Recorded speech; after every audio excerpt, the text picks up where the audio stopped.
halkan oo ah dugsiga Sheekh Bashiir waxa saaka si rasmi ah uga furmay seminar ay bixinayso wasaaradda waxbarashada ee gobolka Togdheer taasoo ay ka soo qayb galayaan maamulayaasha dugsiyada hoose dhexe ee gobolka Togdheer munaasabadda xafladan oo ahayd mid si heersare loo soo agaasibay isla markaana habdhaceeda dhicitaan uu ahaa mid aad u sareeyay ayaa waxa ka soo qayb galay gudoomiyaha waxbarashada gobolka Togdheer Maxamuud Xasan Caynaashe barasaab ku-xigeenka gobolka Togdheer Maxamed Cabdilaahi Nafaqo maayir ku-xigeenka degmada Burco Maxamuud Jaamac Xoday ugu horeyntiinba waxa madashaasi daahfuray gudoomiye ku-xigeenka gobolka Togdheer Maxamed Cabdilaahi Nafaqo iyo maayir ku-xigeenka degmada Burco Maxamuud Jaamac Xoday oo ku amaanay wasaaradda waxbarashada ee gobolka Togdheer halgankay kula jirto tayeynta macallimiinta ka howlgala magaalada Burco iyo sidii loo soo saari lahaa jiil waxbartay waan uga mahad celinaynaa iyada iyo tiimkeeda iyo cid kastoo kala qayb qaatay waayo wasaaraddu waa meesha qura ee aynu wax ka unkoyno cidda joogta ee kolba talada haysa sida ay jawiga waxbarashada gobolka ka dhigtaa buu noqonaya way naadir beehido way yareed inay kulan noocan oo kale dhacaan marka tiimkan Maxamed hogaaminaya iyo wasaaraddaba waan uga mahad celinaynaa annagu ka galo deegaan ahaan fiilka waxbarashada dugsiyada dhexe hoosaanu ka soo galnaa iskuulada hoose dhaxaanu fiilka annagu aanu ka soo galnay maamul daadijintaana runtii waa la socotaanoo qayb weyn baanu ka nahay muhiimadda weyn baanu siinaynay kuwa soo socdana insha Allah taala waan laba laabno wax badan in dugsiyada dhexe aan ka qabanno iyo kuwa hoose baanu insha Allah taala qorshayaashayada soo socda noogu jira oo maadaama macallimiintii ama maamulayaashii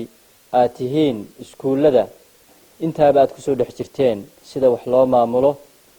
iyo sida wax loo hogaamiyo iyo sida manhajka loo maamulo runtii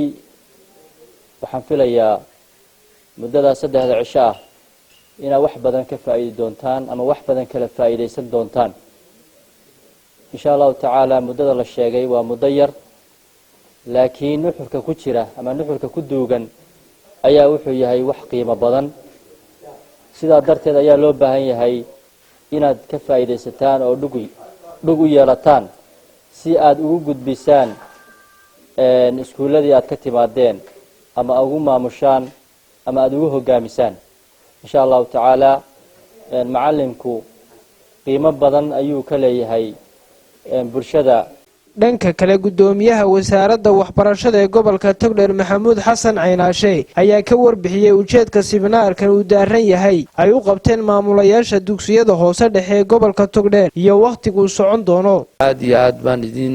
hambalyeynaya aad iyo aad baan sida mas'uuliyaddu ku jirtay uga soo qayb gashay idinku boorinaya khayr baan inoo rajeynaya insha Allah tababar wanaagsan oo qiimo leh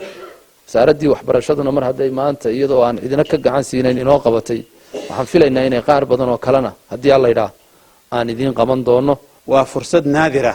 sanadkii maroon la helo ka ilaahay baynu ugu mahadinaynaa alxamdulilaahi rabbil caalamiin inuu kala mahad celinaynaa wasiirka wasaaradda waxbarashada tacliinta sare iyo sayniska baan leeyahay iyo guddoonkeena waxbarashada runtii maxay hayto isaguna dadaalka inoo muujiyay inuu seminaarkan inoo hirgalo oo ka soo shaqeeyo si uu maaragtay uu inooga hirgalo waa fursad lama filaana oo runtii maxay tahay in waliba uu og yahay waxay soo tareeyay dadaalada xoogan ay ku jirto wasaaradda waxbarashada ee gobolka Togdheer Maxamed Yuusuf Cabdilaahi Maxamed Wardi telefishinka caalamiga ee Somali Cable TV Burco.